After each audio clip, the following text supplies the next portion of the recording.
HEC Paris Exécutive Éducation, formation continue pour cadres dirigeants vous présente le gros mot de l'écho.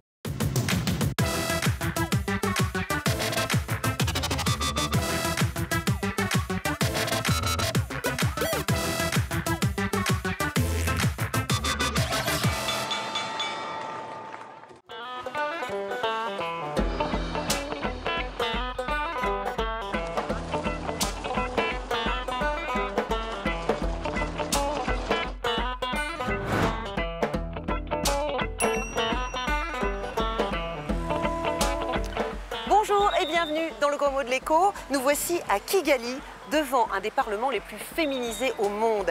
Au Rwanda, 67% des députés sont des femmes. Un record mondial, en partie hérité du génocide. Au lendemain des tueries, il y a 25 ans, les Rwandaises représentaient 70% de la population. Cette tragédie a tout changé, y compris les mentalités. Depuis 2003, par exemple, les femmes bénéficient d'un quota de 30% en politique et dans les décisions d'entreprise. Alors le Rwanda a-t-il brisé le plafond de verre? Et d'ailleurs, le plafond de verre, qu'est-ce que c'est exactement?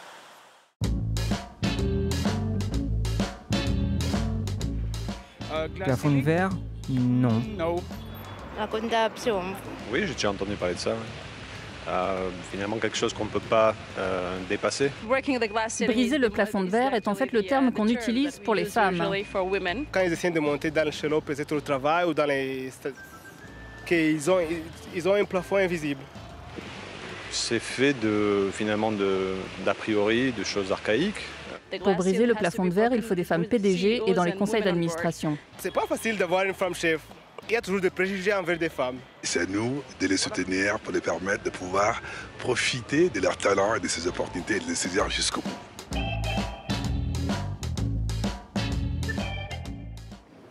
Bonjour Janice Byrne. Bonjour. Vous êtes donc professeure de management à l'IESEG, c'est une école de commerce. Oui. Première question, le plafond de verre, c'est une expression qui est née aux États-Unis dans les années 70. Oui. Ça veut dire quoi? Donc, le plafond de verre, c'est une métaphore pour les obstacles et les barrières qui sont devant les femmes ou que les femmes rencontrent ou les minorités quand elles veulent accéder à des postes de pouvoir. Vert parce que c'est transparent, c'est subtil, mais c'est réel et c'est durable.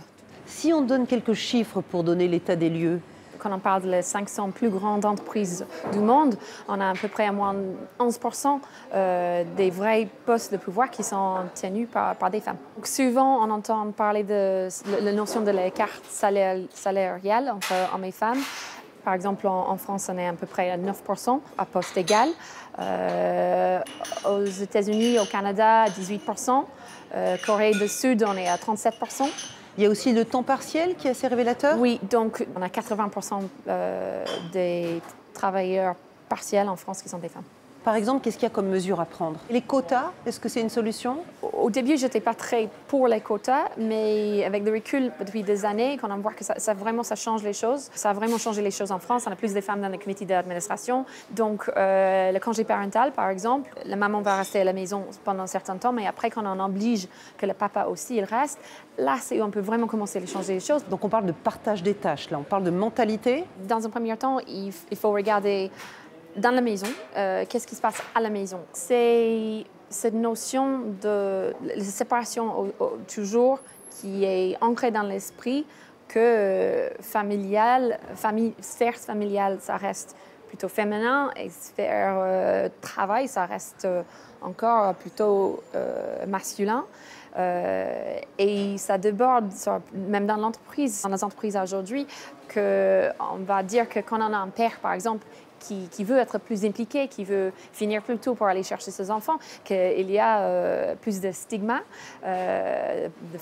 On parle de le motherhood penalty, mais il y a aussi un penalty pour les pères.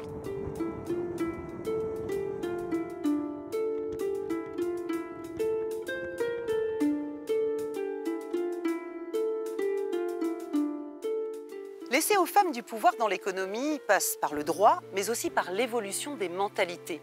C'est le chantier auquel s'est attaqué le Rwanda Men Resource Center. Cette ONG veut amener les hommes à penser et à agir différemment vis-à-vis des femmes afin de stopper toute violence liée au genre. Jean Bosco est coordinateur de cette ONG dans la province du Sud. Ce matin, ses équipes sont dans le district de Muhanga. Ils viennent parler aux villageois de la masculinité positive. Cette masculinité positive est en rapport avec les attitudes, la façon dont les hommes ont été socialisés, ont été éduqués. Et dans ce processus, on est en train d'aider les gens, les hommes, de comprendre qu'un homme n'est pas quelqu'un qui est supérieur par rapport à la femme, mais plutôt quelqu'un qui peut partager le pouvoir avec sa femme. Pendant 4 mois, ces villageois ont été formés une demi-journée par semaine à repenser leur rapport de couple pour les rééquilibrer. Concrètement, les femmes ont été encouragées à participer à des programmes de microcrédit, mais contribuer aux ressources du foyer ne suffit pas. Ce que nous sommes en train de faire ici, c'est de partager notre avis comme dans une famille. Désormais, chez vous, personne ne s'approprie la richesse de la famille. Est-ce que c'est comme ça que ça se passe ? Pour que la famille s'équilibre et s'enrichisse, les femmes doivent être associées aux décisions. Avant, mon mari encaissait seul le loyer de la maison que nous louons. Il mettait l'argent dans sa poche et allait le dépenser au bar avec ses amis. Depuis cette formation, nous nous mettons d'accord pour savoir combien on va louer la maison et comment on va utiliser l'argent.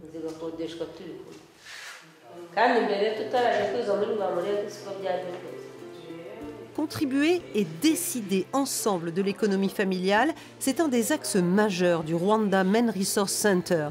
Mais pour que les femmes puissent participer au programme de microcrédit, les hommes doivent accepter de partager les tâches domestiques.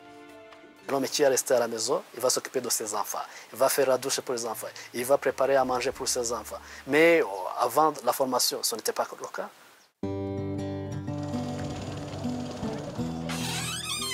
Résultat, chez Félix et Séraphine. Ils suivent le programme depuis 4 ans. À l'époque, ils étaient séparés et en conflit violent. Aujourd'hui, ils sont de nouveau ensemble et possèdent plus de 600 poussins, 3 vaches, un cochon et même une télévision.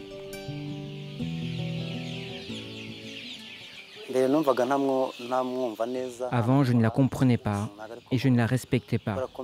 On ne s'entendait pas. Ce qui a changé, c'est la dignité. Par exemple, vous voyez, j'ai rénové cette maison. Maintenant, c'est propre et présentable. Avant, je n'aurais jamais pu le faire.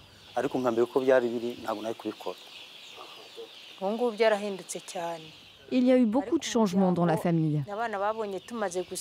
Quand les enfants ont vu qu'on s'était réconciliés, ils nous ont offert une télévision, grâce à laquelle on regarde beaucoup de belles choses. Même moi, je me sentais vieille. Aujourd'hui, je me sens bien. Je porte une montre, des bijoux, des chaussures. Je peigne mes cheveux.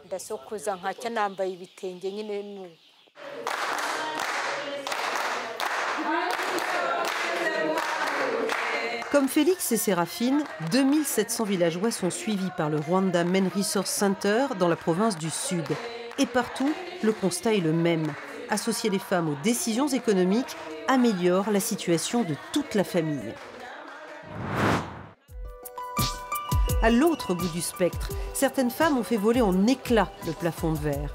C'est le cas de Michaela, petite trentaine et déjà patronne de Volkswagen au Rwanda. C'est le cas aussi de Thérèse. À la tête de son entreprise, elle construit 2 barrages dans le nord du pays. Elle a décroché un contrat avec l'État. Toutes les deux se sont imposées, mais ça n'a pas été sans difficulté. Ça m'est arrivé d'entrer dans certains meetings où les personnes autour de la table ne savaient pas qui j'étais ou ont eu du mal à accepter. Et ce genre de dynamique, je pense que c'est important de les accepter et de savoir comment les retourner en fait. Les interlocuteurs, la plupart du temps, ne s'adressent même pas à vous. Vous développez, mais ils s'adressent aux gens qui vous entourent. Parce qu'a priori, ce n'est pas un métier de femme, c'est un métier d'homme. Partout où on passe, c'est d'abord, est-ce qu'elle sait de quoi elle parle? C'est pas du tout évident, sauf qu'il faut tenir, il faut prouver et prouver qu'on peut le faire. Et quand on est dirigeante comme vous, est-ce que vous faites des choses justement pour favoriser les femmes dans votre entreprise? Tout à fait. Si vous regardez même là, vous allez voir des femmes. Parmi les ouvriers ou même l'ingénieur et les femmes. Donc j'essaie de privilégier, je me dis, j'ai eu l'opportunité de faire ce que je fais, je privilégie la femme dans tout ce que je fais. Et je pense que c'est important que demain, enfin dans 5-6 ans, je ne sois pas la seule femme CEO, la première femme CEO du groupe Volkswagen, première africaine CEO, qui en est d'autres. Et ça prend peut-être du temps, mais il faut que dans 5-10 ans, on ait une autre conversation. Merci à Michaela et à Thérèse d'avoir partagé avec nous leur expérience du plafond de verre. Alors, le briser ou pas, on résume depuis le début et en dessin.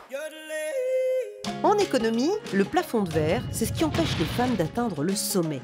Au pied du Kilimandjaro, les marcheuses partent moins bien équipées car dans certains pays, le chemin de l'école leur est souvent fermé. Dans tous les cas, le sentier qui les mène vers le travail est plus escarpé et les emplois accessibles majoritairement à temps partiel. Une fois sur la voie, les femmes continuent l'ascension avec un sac plus lourd. À poste égal, leur salaire reste inférieur, moins 9% en France, moins 18% aux États-Unis et moins 37% en Corée du Sud. À mesure qu'elles s'approchent des sommets, leurs semelles se transforment en plomb. L'écart salarial se creuse encore et dans les 500 plus grandes entreprises mondiales, seuls 11% des cadres dirigeants sont des femmes.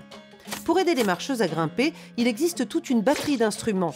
Des places réservées ou quotas, des droits comme le congé maternité et paternité ou l'égalité salariale. Mais la vraie révolution est dans les têtes. Accepter l'arrivée d'une femme au sommet est d'abord une affaire de mentalité. C'est la fin de cette émission sur le plafond de verre. Attention de ne pas vous y cogner. Et puis n'oubliez pas, la masculinité positive se pratique au Rwanda. Vos questions, vos suggestions, c'est sur Twitter et sur Facebook.